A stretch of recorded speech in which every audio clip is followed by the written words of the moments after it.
Go ahead. We had to hire somebody to clean out the house. Okay, what'd you pay him? What'd you pay him, that person?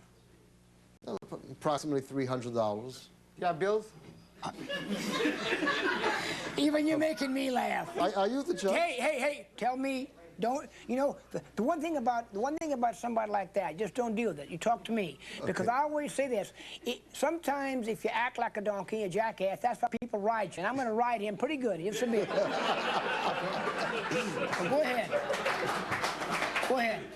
So you're saying the wash machine doesn't work, and that should be fixed, and there's a limitation of that in the contract, and I have to pay some people to get the house squared away and cleaned up. That is correct, That's Your your Honor. position. All right. Yes. Now, Mr. Wachter, Yes, sir.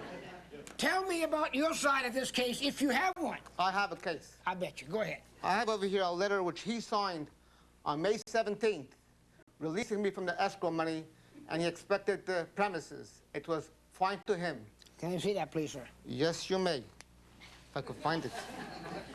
Here you are. Okay, let's take a look. Okay, let me see here. I have inspected premises.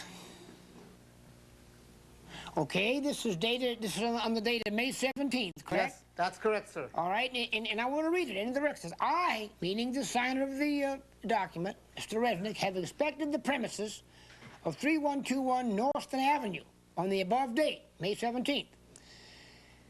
Mr. and Mrs. Wachter have informed me that they are moving out on the 20th.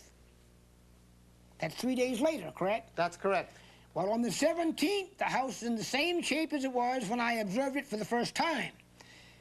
Okay, on the 17th, it was all right. I, therefore, have no problem having the escrow that is currently being held by the attorneys released in full. Well, that's true, but what happened to the 3 days between the 17th and the 20th? I moved out on the 20th. I left a few bags and a few boxes of garbage and hangers on the floor. I admit that. Why'd you do that? We were in a rush to move out, and I was tired, my wife was tired, and we left it there in error. I admit that. Okay, what do you... But I didn't leave $500 worth of damages of cleanup. How much do you think you left? At most, 4 hours of work. It's a 5-room apartment. How much will even, according to these pictures, how much dirt is there? Not too much. A few boxes and that's it. How much? 4 hours of work, 3 hours of work. How much an hour? At most, $7 an hour. At most? Yes. You're tough, you're tight. I know I'm tight. I bet you when you grab a nickel, the buffalo just screams and... Probably goes to the bathroom, too. His $500 is grossly embellished. You know, I tend to agree with you on that question. I tend to agree that it wouldn't cost $500 to clean up the mess. But Not even 200. Not even 100. At most, $30 to $40. You're a piece of work. But number two. Number two, go ahead. On May 27th, I went to the house and requested the Resnicks for some mail which they had received in the mail. I got the mail. I got a pair of shoes, the garden hose, and a few other things. Nothing was mentioned about the washing machine. Okay, let's stop right there for a second. If that's true, then the plaintiff actually had a chance to say something about that washing machine. Why didn't he? We'll find out when testimony continues. Coming up. How about that? It's up to you. That's right, I'm the judge. The kindly old judge.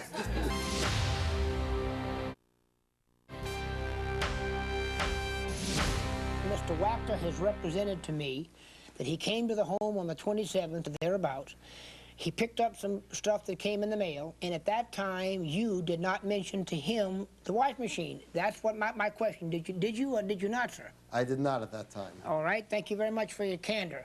That'll stand you in good stead in your life. Even though it may cut against you a little bit, although I don't think it does in this case, being honest with people is going to be helpful down the pike. All right, go ahead. They didn't mention the washing machine, so? The following week, I came back for more mail. He tells me the washing machine is broken. I tell him, I didn't break it. How did it happen to get broken, do you know? I don't know.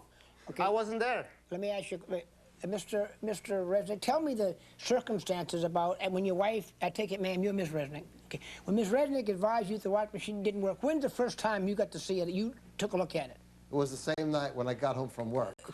Describe the scene to me. I looked inside the washing machine. There was water in the washing machine, and there were some clothes jammed inside. So with all my might, I lifted up the agitator to attempt to free the clothing. I then started to take apart the machine, and in taking it apart, I noticed that there were some brackets that were already off, which was a clear indication to me a repair person had attempted to work on it once before and simply gave up. You know what, Mr. Resnick, and I hope this Maybe makes... he broke it. Be quiet, will you, please? You know what your honesty does for you? I believe you. I believe that would happen. And if you had been dishonest before in other matters, I might not have, but I believe that. And that's why, and even though it's a one-on-one, that's why you're probably going to prevail on that issue, because I believe you. How about that? It's up to you. That's right, I'm the judge. The kindly old judge. Well, let me ask you this. Do you agree that the addendum to the contract provides that in the event that an appliance has to be fixed, there's a limitation on what it costs to fix it, but that the appliance has to be fixed by the seller? Do you agree with that? Yes, I do. All right. But there's a period of 2 weeks involved here. I wasn't there, and you weren't there. No joke. What happened? Well, I believe him, though. You see, I believe him because he's truthful. Next question. How come he's asking me for $250 when in the contract it's $150? Well, that's the question I was going to ask. How about that? That's what it cost you to fix it? That was what I felt was a reasonable figure for a washing machine. Well, I know, sir. Isn't that embellishment of fact? Hey! What kind of music do you listen to? You ever listen to country and western music? No. Well, there's a song in the country and western music, the woman that goes into a bar and she's being harassed by this guy, and she finally says, the song is, what part of no don't you understand? My question to you is, what part of be quiet don't you understand? Okay. Very good. Appreciate it. Now, after that advice, do you think Mr. Wachtger is going to be daring enough to interrupt testimony? Don't go away, because there's more to come in this case. Coming up. You're a piece of work, but I'll tell you, I bet you'd be a kick in the butt drinking beer with.